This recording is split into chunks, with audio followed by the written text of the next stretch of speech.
en parle beaucoup en ce moment. Vous avez déjà dû avoir des médecins qui vous les ont prescrits aussi. Tout ce qui est probiotique, on parle de la flore, microbiote, c'est en plein essor en ce moment. Hein. Qu'est-ce que le microbiote ?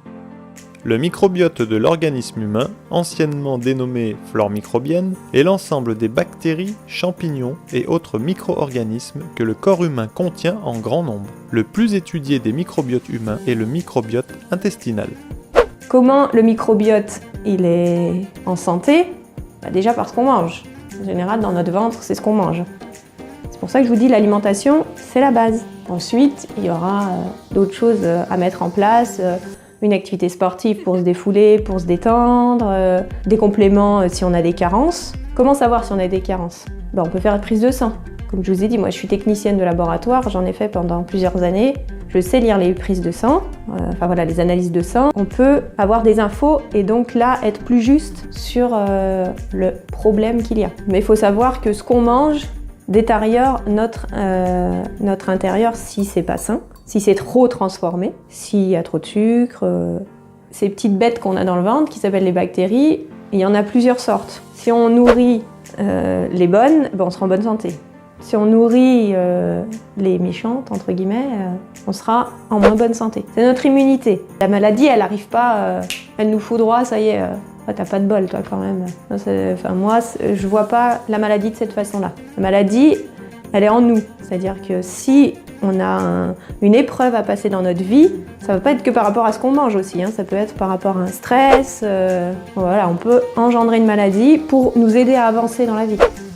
Par la naturopathie, souvent on dit c'est une hygiène de vie, c'est un art de vivre. Une hygiène de vie qui respecte les lois biologiques, c'est-à-dire qui respecte le rythme du corps en fonction des heures de la journée, de ce que vous allez manger, de comment vous allez dormir. Parce qu'il y a des choses qu'on ne pourra pas assimiler de la même façon suivant les heures à laquelle on les mangera, suivant les associations qu'on fera. C'est très important d'en avoir conscience. Et à la longue, on peut s'octroyer des petits excès, ça passera. Par contre, si c'est quotidiennement, où on dort tard, pas bien, en fait, tout se suit. Si on mange des choses qui ne nous correspondent pas, on va mal dormir. Et si on dort mal, on va avoir envie de manger des choses qui ne nous correspondent pas. C'est cercle vicieux, et là, la maladie, elle arrive. Mais c'est pas, elle nous tombe dessus comme ça.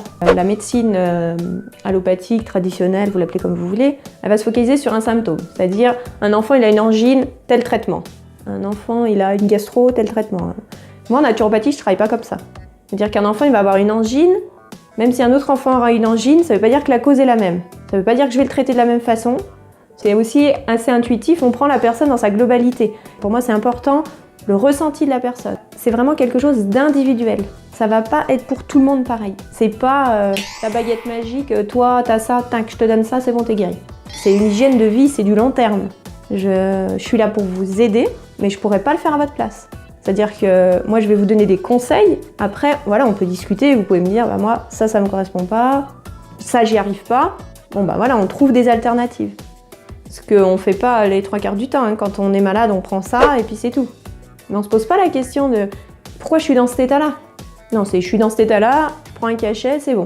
Ou j'attends et puis ça va passer. Je le vois bien pour mes enfants.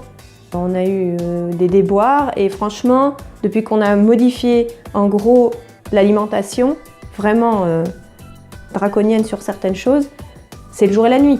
Et du coup, j'ai envie de partager ça avec vous parce que je trouve ça vraiment dommage de passer à côté de ça, alors qu'il y a des moyens faciles qui coûtent pas grand-chose. Franchement, c'est que du bonheur. Même si ça a pris du temps, au final, on y gagne.